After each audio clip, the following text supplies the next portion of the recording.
ఆయన జనం మనిషి, జనం నాడి తెలిసిన మనిషి, జనంలో కలిసి జనంతో కలిసి నడిచే మనిషి.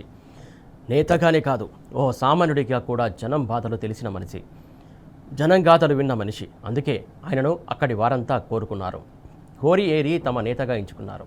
జీవితంలో ఎత్తుపాలలో చూసిన మనిషిగా పేదల పక్షాన నిలిచి వారి అభ్యున్నతి కోసం, అభివృద్ధి కోసం నిరంతరం శ్రమించారు. తాను నమ్ముకున్న సిద్ధాంతాలను ఎప్పుడూ మరిచిపోని మనిషి, మకిలి అంటని నిజమైన మట్టి మనిషి, తాను పుట్టిన నేలను నమ్మిన మనిషి, ఆ నేలపై ఆంధ్రుల పెత్తనాన్ని నిలదీసిన మనిషి, తనకు ఆద్యుడు పూజ్యుడు ఆరాధనీయుడు అయినటువంటి కేసీఆర్తో తుది వరకు కలిసి నడిచినటువంటి మనిషి. అందుకే ఆయనకు నర్సంపేట పట్టం కట్టింది, ప్రజాప్రతినిధిగా గుర్తించి శాసనసభకు పంపింది. కేసీఆర్ వెన్నుతట్టారు, జనం జైకొట్టారు, తన ప్రస్థానాన్ని దిగ్విజయంగా ప్రారంభించారు. ఓరుగల్ల గడ్డపై ఓ రత్నమై వెలిగారు. తుది శ్వాస వరకు ప్రజా సమస్యలపైనే పోరు సలిపారు. రైతుల పక్షాన నిలిచారు, నిజాయితీగా అడుగులు వేశారు. తన కోసం తాను చేసుకున్నది ఏదైనా తనతోనే అంతరించిపోతుందని, ఓ సమాజం కోసం, ఓ సమాజ ప్రగతి కోసం చేసే ఏ పనినైనా చిరకాలం కలకాలం నిలిచిపోతుందని గ్రహించారు. అందుకే తనను నమ్ముకున్న నర్సంపేట జనం కోసం ఎన్నో అభివృద్ధి కార్యక్రమాలు చేపట్టారు. అందుకే ఆయన జనం నుండి విడదీయలేని నేతగా ఎదిగారు. జనం మనసుల్లో కొలువై నిలిచాడు. పేదల పెన్నిదిగా, బడుగుల ఆశా జ్యోతిగా ఎదిగాడు. గతంలో నర్సంపేట వేదికగా ఎంతోమంది నేతలు వచ్చారు, వెళ్ళారు, గెలిచారు, ఓడారు. జనం జై కొట్టారు, వారిని చీకొట్టారు. కానీ పెద్ది సుదర్శన్ రెడ్డిది ఓ చెరిగిపోని అధ్యాయం, చెరిగిపోని పేజీ, ఇన్నేళ్లైనా నిలిచిపోయే చరిత్ర. సాధారణ రాజకీయవేత్తలకు భిన్నంగా కనిపించే వ్యక్తిత్వం, నడకలో నడవడికలో కలివిడితనం ఆయన నైజం.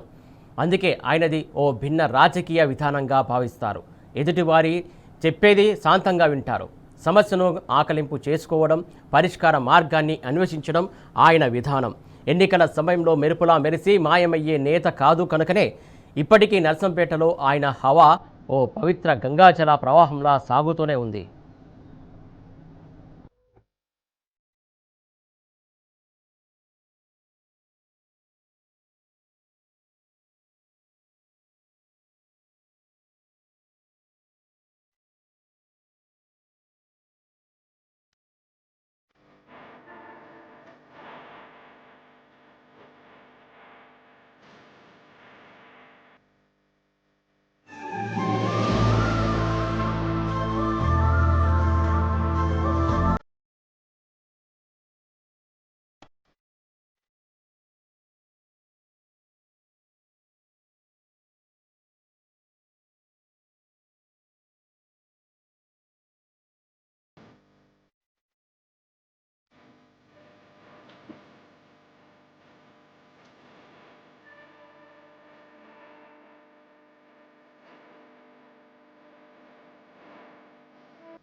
రాజకీయాల్లో నాయకులు చాలామంది వస్తారు, వెళ్తారు.